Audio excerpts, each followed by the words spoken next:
ఉంటుందన్నమాట ఒక రకంగా చెప్పాలంటే. ఈ కచ్చై దీవు భారత తీరానికి కాస్త దగ్గరలో ఉంటుంది, అదేవిధంగా శ్రీలంక కాస్త దూరంగా ఉంటుంది ఒక రకంగా చెప్పాలంటే. 14 కిలోమీటర్ల దూరంతో మనకుంటే 32 కిలోమీటర్లో, మిగిలిన 18 కిలోమీటర్ల దూరంలో శ్రీలంక ఉంటుంది. భారతదేశానికే దగ్గరండి ఇది. అలాంటి కచ్చై దీవి మీద వివాదం అయింది.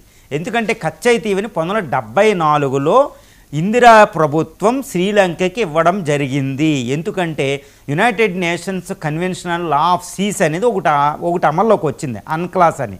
ఆ కన్వెన్షన్, ఆ ఒప్పందం ప్రకారం, అంతర్జాతీయ ఒప్పందం ప్రకారం ఈ మీడియన్ లైన్ అంటారన్నమాట. దీని ప్రకారం ఇంటర్నేషనల్ కోర్ట్ ఆఫ్ జస్టిస్ అది శ్రీలంకకు వెళుతుందని తీర్పు ఇవ్వడం జరిగిందనమాట. కాబట్టి అంతర్జాతీయ చట్టాల ప్రకారం భారతదేశం అంతర్జాతీయ చట్టాలను తూచా అమలు జరుగుతుందన్నమాట. కాబట్టి కచ్చై దీవిని శ్రీలంక ఇచ్చి ఒప్పందం చేసుకుని 1974లో. దీన్ని రీసెంట్గా మోడీ గారు డైరెక్ట్గా క్రిటిసైజ్ చేశారు. కచ్చై దీవిని ఇందిరా ఇవ్వడం వల్ల ఈ ప్రాబ్లం వచ్చింది మోకాని. అది ప్రైమ్ మినిస్టర్ అంటే కచ్చై దీవిని స్వాధీనం చేసుకోవాలి అన్నట్టు మాట్లాడారు. రీసెంట్గా ఇప్పుడు కొత్తగా పొలిటికల్ పార్టీ విజయ్ ఈ విషయాన్ని తీశారు.